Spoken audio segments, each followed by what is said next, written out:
c'est Léa, ça fait 2 ans et demi que je suis chargée de communication et ça fait quelques mois que je travaille pour la Grand Poste. Je m'appelle Alice Lacroix et je suis chargée de communication à l'Université de Liège depuis 2 ans et demi. J'ai fait un master en journalisme et là j'ai travaillé dans des médias comme pigiste, stagiaire, etc. Je me suis rendu compte que finalement le journalisme c'était pas pour moi et je suis arrivée ici à l'Université de Liège avec comme mission de vraiment apprendre à mieux toucher nos étudiants et donc ça s'est principalement orienté sur les réseaux sociaux en fait. J'ai fait un bachelier en communication à la Haute École de la province de Liège. Ça a duré 3 ans et j'ai choisi une option artistique. Donc moi, concrètement, je m'assure à ce que les clients viennent vivre une bonne expérience chez nous. Je fais en sorte qu'ils découvrent les restaurants, les plats du food market, le bar, les nouveautés et aussi les événements. Les qualités principales, je pense, c'est déjà avoir un peu de culot. Il faut savoir vraiment démarcher les gens, aller leur poser des questions, pouvoir passer des coups de fil et pas avoir peur de juste s'exprimer. Ce qui me rend pertinente parfois dans mon travail, c'est qu'à chaque fois que je regarde une vidéo sur les réseaux sociaux, j'ai tout le temps cette démarche un peu de me mettre à la place de l'utilisateur et j'essaye vraiment, chaque fois que je produis du contenu, de me dire est-ce que moi je la regarderais cette vidéo? Donc je pense qu'une des compétences principales, c'est l'introspection, c'est savoir ce qui nous plaît et comment on peut parler à des gens qui aiment la même chose que nous, quoi. Je pense qu'il faut savoir bien communiquer à l'écrit et à l'oral pour que les clients, notre audience puisse comprendre facilement le message qu'on veut faire passer. Il faut savoir utiliser tout ce qui est outils numériques, réseaux sociaux, forcément vu que c'est la base du métier.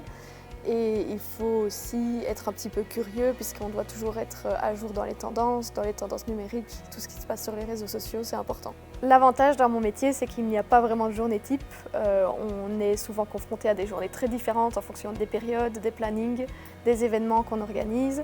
Donc j'organise ma journée selon les priorités à chaque fois du calendrier qu'on a. Quel que soit le secteur dans lequel on est, on a toujours des marronniers, donc des sujets qui reviennent chaque année sur lesquels on doit communiquer. Il faut chaque année trouver la nouvelle façon la plus pertinente de s'adresser à son public pour communiquer cette information-là. Mais malgré les marronniers, chaque année ne se ressemble pas non plus si on fait bien son travail. Je gère aussi tout ce qui est communication interne, donc je dois me coordonner avec les équipes du bar, les équipes du food market pour qu'on soit raccord sur les événements, sur comment ça doit se passer, etc. J'organise aussi des événements, tout ce qui est événements B2C, donc on a des événements qu'on réalise sur le rooftop avec des soirées, des after-work, des anniversaires, des événements privés, tout ce genre de choses. Ce que je fais au quotidien en tant que chargée de communication, c'est autant du travail de bureau où je me retrouve devant mon PC à relever des mails et donc des demandes de partenaires au sein de l'UNIF qui demandent de communiquer, que faire de la veille sur les réseaux sociaux. Donc en fait, au final, il y a énormément de temps devant un ordinateur, mais il y a aussi beaucoup de temps en tournage sur le terrain avec des étudiants à travers les campus. Je travaille beaucoup avec la suite Adobe Express pour créer du contenu visuel, pour retoucher les photos ou pour faire du montage vidéo. Sinon, j'utilise beaucoup la Meta Business Suite pour gérer tout ce qui est réseaux sociaux, programmer le contenu, le publier. Et alors dans les autres outils, on a aussi tout ce qui est appareil photo, caméra, et mon meilleur ami c'est forcément mon téléphone. Sur téléphone, à chaque fois que je publie des photos, je les repasse dans des applications qui ajoutent des filtres et je retouche toujours les photos. Et puis je l'exporte en bonne qualité et je la remets dans Instagram. Donc au final, pour un petit contenu, parfois ça peut passer par 3 logiciels différents sur un smartphone. Une chose importante dans le métier, c'est qu'il faut être très réactif. En fait, on n'a pas vraiment de pause, on doit toujours être rapide pour répondre à tout ce qui est commentaires, messages venant de notre communauté. Comme ça, ils sentent qu'on a un lien quand même assez connecté, on va dire.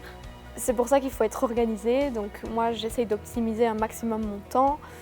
Je prépare mon travail à l'avance, je planifie beaucoup. Mon principal conseil, si quelqu'un veut faire ce métier, continuer à fréquenter les réseaux sociaux et se dire ça, si ça m'a plu, je vais juste trouver la façon créative de faire la variation pour l'institution pour laquelle je communique. Le monde de la communication évolue tout le temps, donc un conseil que je donnerais, c'est de rester curieux, d'observer ce qui fonctionne et surtout de s'amuser, parce que quand on crée du contenu, le plus important c'est de s'amuser pour créer quelque chose d'authentique.